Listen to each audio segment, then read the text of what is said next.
Davao City Mayor Baste Duterte nagbigay ng panibagong hamon.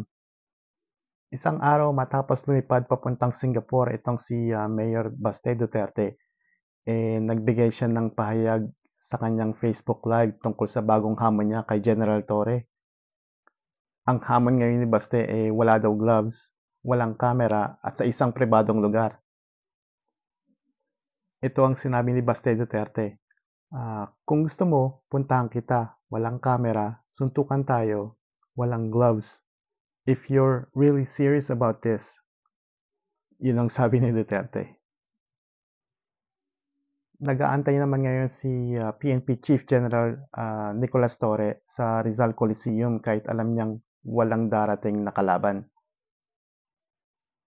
Para daw sa kanya ang mahalaga ay yung malilikom na pera na ibibigay ng mga sponsor at ipapamahagi sa mga nasalanta ng bagyo.